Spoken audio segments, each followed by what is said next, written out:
Hello friends, welcome to ePathshala. My name is Malvika Seth. I am an assistant professor at the O.P. Jindal Global University. I will be discussing the module titled The Right to Food in International Law. This module will introduce the students to the history of the right to food, the various international instruments that protect this right, and the other significant international materials that supplement these instruments. The right to food is a human right that is classified as an economic and social right. It is protected in the 1966 International Covenant on Economic, Social and Cultural Rights, that is, the ICESCR, under Article 11 as a constituent part of the right to an adequate standard of living.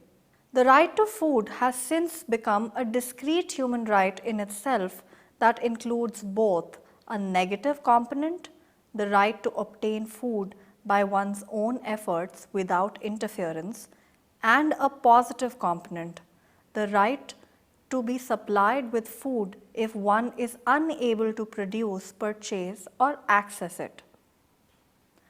The expected learning outcomes of the module are as follows. After completing this module, the students should know and understand: first, the origins of the right to food; second, the binding international legal instruments on the right to food; and third, non-binding declarations and other significant international materials on the right to food. The first part of the module discusses the origins of the right to food. The right to food has deep historical roots. It was recognized as early as 1215 in England's Magna Carta, which states no one shall be fined to the extent that they are deprived of their means of living. In the 20th century, prominent world figures declared the importance of the right to food, if not exactly in those terms. The right to food has been variously conceived as part of a right to basic subsistence, freedom from want, and freedom from hunger. US President Franklin Roosevelt was one of the first proponents of this freedom of want. Roosevelt became president in 1932 when the United States was in the midst of the Great Depression, which is the worst economic crisis in its history. The US Constitution protects various civil and political rights through its Bill of Rights, including the right to free speech, but provides no protection of socio-economic rights. For Roosevelt, this called for a second Bill of Rights, one that would supplement the original Bill of Rights to provide more comprehensive fundamental rights protection for the American citizens. In a famous speech in 1941, Roosevelt presented his vision to the country outlining 4 freedoms that every state ought to protect. These included the freedom of speech and expression, the freedom of religion, the freedom from want, and the freedom from fear. Roosevelt's fundamental insight, which now forms the basis of international human rights law, is that all these freedoms are interdependent and mutually reinforcing. With the United States coming out of the Great Depression and entering World War II, Roosevelt declared that to ensure national security in the broadest sense, all these freedoms must be protected. A few years later, Indian independence leader, the future Prime Minister Jawaharlal Nehru, made a similar appeal to his country. Addressing the Constituent Assembly that was formed to draft the constitution of an independent India, Nehru set forth his vision for the future of India. He said, in quote, "The first task of this assembly is to free India through a new constitution, to feed the starving people and to clothe the naked masses, and to give every Indian the fullest opportunity to develop himself according to his capacity." Quotes closed. This vision was embodied in the Constitution of India. Part 4 of the Constitution, which is the Directive Principles of State Policies, places great emphasis on socio-economic justice, including securing adequate means of livelihood and improved nutritional standards. Article 47, for instance, directs the state to raise the level of nutrition and the standard of living of its people. While the directive principles were not intended to be enforced in court, the Supreme Court held in PUCL versus Union of India 2001 that the right to food is protected as a fundamental right as part of the right to live, that is, the right to live with dignity in Article 21 of the Constitution.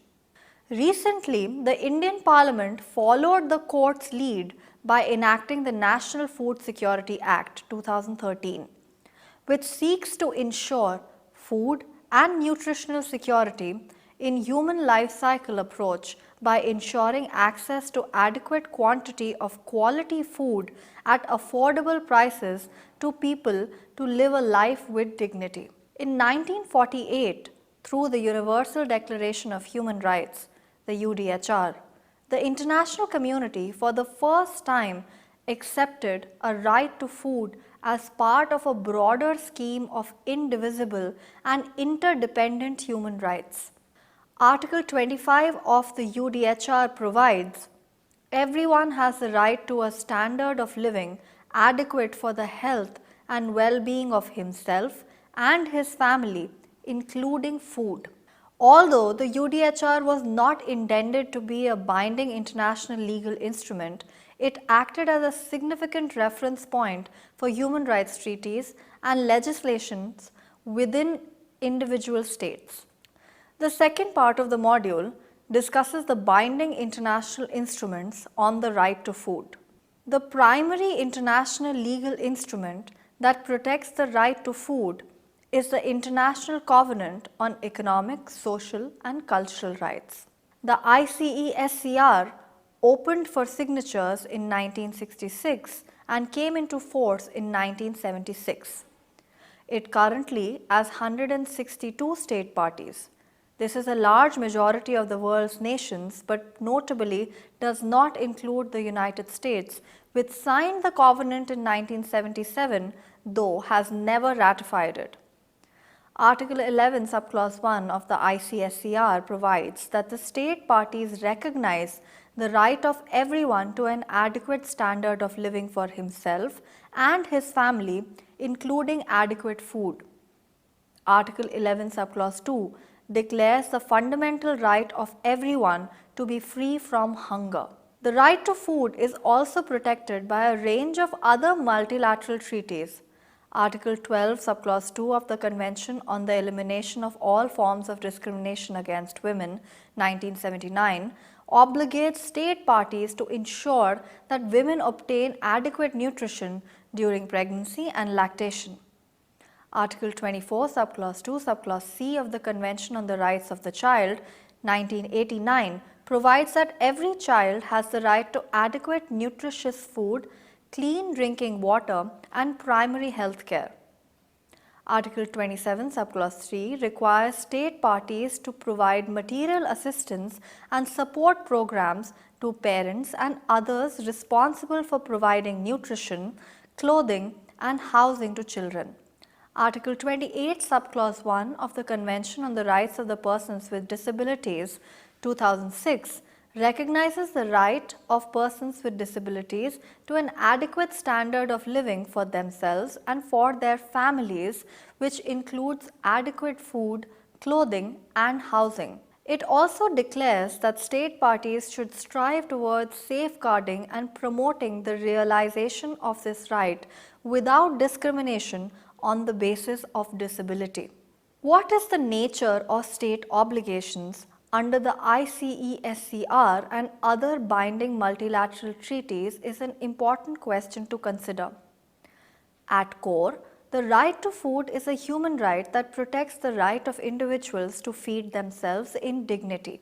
To have the right to food implies that sufficient food is available, that people have the means to access it, and that it adequately meets each individual's dietary needs. The right to food also protects the right of all human beings to be free from hunger, food insecurity, and malnutrition. This right has two components.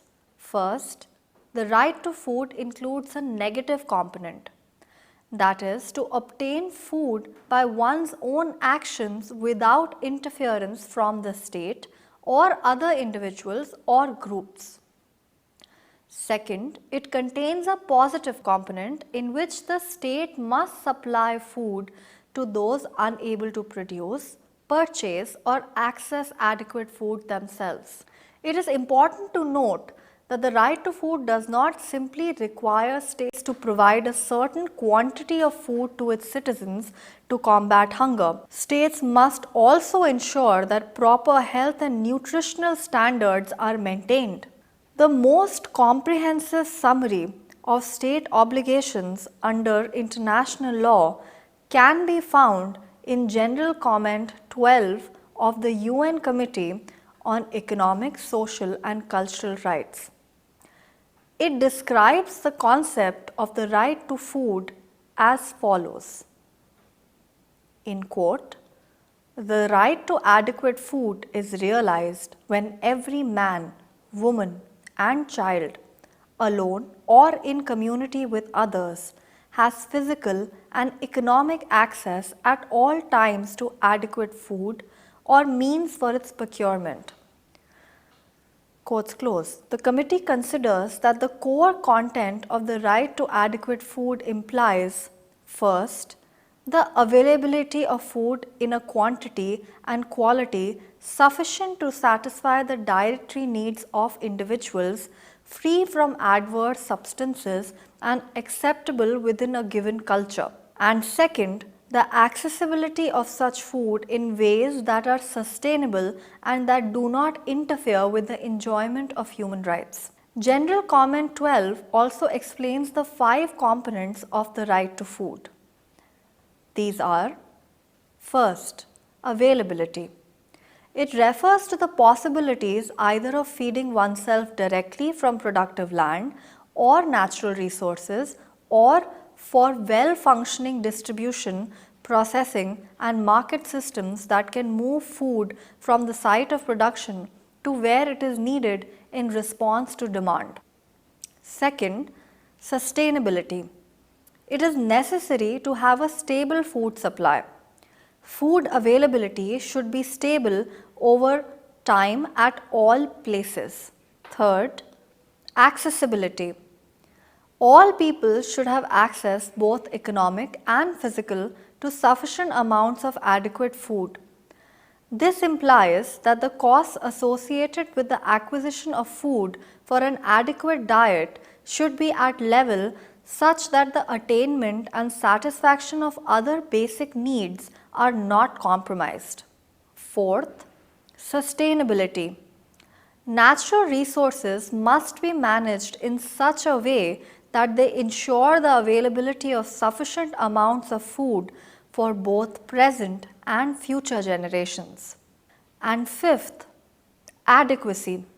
Food must be available in sufficient quantity to meet the nutritional needs of individuals, be free from adverse substances, and be acceptable for the culture of the group to which each person belongs. Thus, the right to food contains within it several distinct obligations for states to fulfill. However, it is important to note that, as with all economic, social and cultural rights, the right to food need not be immediately realized by every state.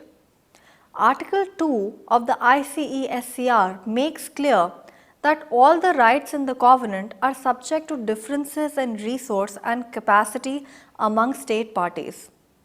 State parties must therefore only undertake to take steps towards achieving progressively the full realization of the rights set forth in the covenant. With regard to enforcement, the ICESCR require states to report periodically to the Economic and Social Council and the Committee on Economic, Social and Cultural Rights on their progress in implementing the rights in the Covenant, including the right to food under Article 11. The current procedure mandates that states submit reports every 5 years according to detailed guidelines set forth by the committee. This mechanism has some obvious drawbacks. First, by allowing states to report on themselves, it leaves open the possibility that states could exaggerate their progress and or to obfuscate their setbacks in implementing the right to food. Second, there was no mechanism for individuals to report violations of their state's obligations under the ICE-SCR. This has been remedied recently through the optional protocol to the ICE-SCR, which came into force on 5th May 2013. The protocol allows the Committee on Economic, Social and Cultural Rights to hear individual complainants, but thus far has only been ratified by 15 states. The third part of the module discusses the other international sources on the right to food and non-binding international sources that set forth guidelines and principles on the right to food have contributed significantly to its recognition and enforcement as a fundamental human right. Some of the most important sources include: 1. Constitution of the Food and Agricultural Organization 1965. The preamble to the Constitution of the FAO states that the nations accepting this Constitution being determined to promote the common welfare by furthering separate and collective action on their part for the purpose of raising levels of nutrition and standards of living and thus ensuring humanity's freedom from hunger. Second, Universal Declaration on the Eradication of Hunger and Malnutrition 1974. The UN General Assembly adopted the Universal Declaration on the Eradication of Hunger and Malnutrition in 1974 to develop ways for the international community to take specific action to resolve the world's food shortages in a manner that supports development and international economic cooperation. Article 2 of the Declaration makes the equitable and efficient food distribution both between and within countries a fundamental responsibility of state governments. It also directs the state governments to formulate appropriate food and nutrition policies and to integrate them into agricultural development plans.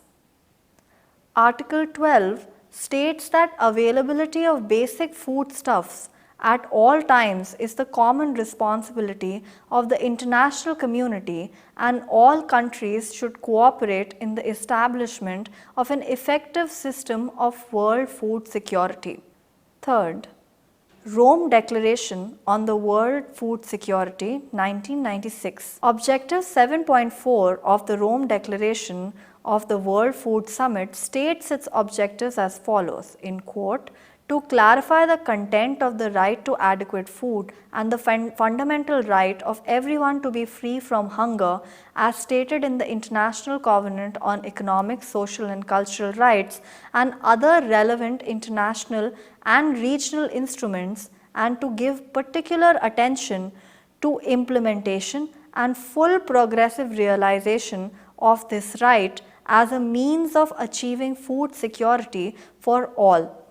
To this end, governments in partnership with all actors of civil societies will, as appropriate, 1.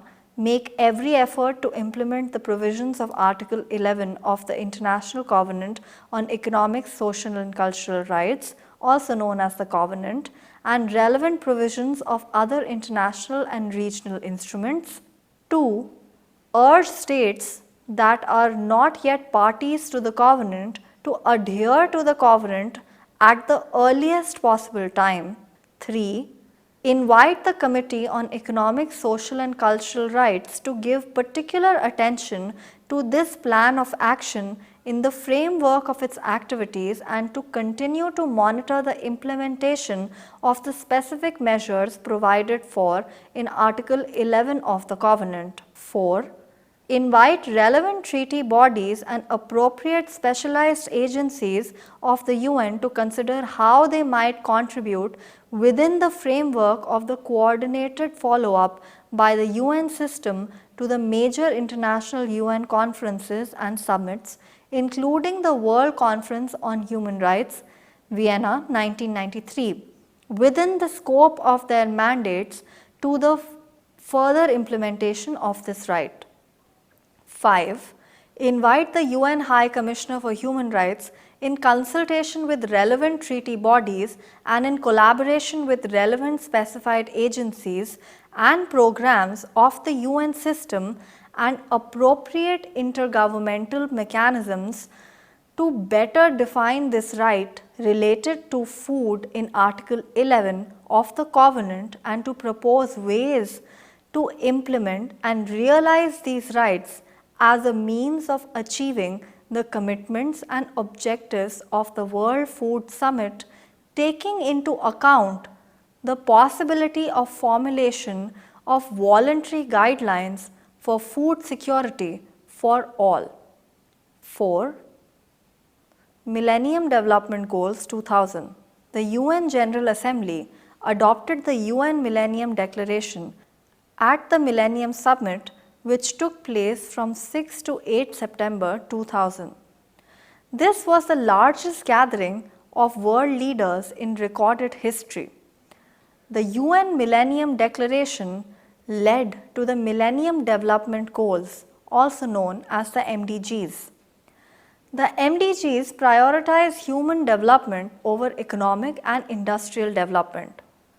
They direct developing countries to strive towards the MDGs and impose obligations on developed countries to transfer technology and provide assistance to measure to help developing countries. The 8 goals that are achieved by 2015 are: 1. Eradicate extreme poverty or hunger. 2. Achieve universal primary education. 3. Promote gender equality and empower women. 4. Reduce child mortality. 5. Improve maternal health. 6. Combat HIV, AIDS, malaria and tuberculosis. 7. Ensure environmental sustainability. 8. Develop global partnerships for development. The first of these goals, eradicating extreme poverty and hunger, clearly implicates the right to food.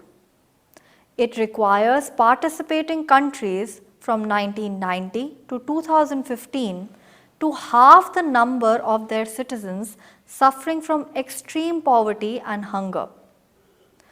The indicators aimed at eliminating hunger are: 1. The prevalence of underweight children under 5 years of age, and 2. The proportion of the population below the minimum level of dietary energy consumption. In the end, to conclude, let's recap the important points of the module. The right to food is an economic and social right that has deep historical roots. First recognized in the Magna Carta, the importance of the right to food was declared in various forms by prominent world leaders, including US President Franklin Roosevelt and Indian Prime Minister Jawaharlal Nehru. It has since gained recognition and protection as a fundamental right. It was first recognized as a part of an indivisible and interdependent scheme of human rights by the UDHR in 1948. The ICESCR of 1966 required states to undertake to respect, protect, and fulfill the right to food as part of a broader right to an adequate standard of living in Article 11. It is supplemented by a range of other human rights treaties, including the Convention on the Elimination of All Forms of Discrimination Against Women, 1979, the Convention on the Rights of the Child, 1989, and the Convention on the Rights of the Persons with Disability, 2006. The most comprehensive statement on states' international obligations with respect to the right to food is contained in General Comment 12 of the Committee on Economic, Social and Cultural Rights. The ICESCR includes a self-reporting mechanism in which states must report their progress in realizing the right to food, among other rights. The optional protocol to the ICESCR, which was adopted in 2013, supplements this mechanism by allowing individuals to file complaints against state parties. However, only 15 states have ratified the protocol, so it does not apply to most states parties to the ICESCR. Nonetheless, the right to food is widely recognized today as a fundamental human right. This is due not only to the various binding international instruments, but to non-binding sources that promote guidelines and principles to provide greater recognition and enforcement of the right to food. These sources include the 1996 Rome Declaration on World Food Security and the Millennium Development Goals. With this discussion, I hope you have been able to understand the important aspects of the right to food under the international law. For further learning, you are requested to refer to e-text and self-assessment resources. Thank you for listening.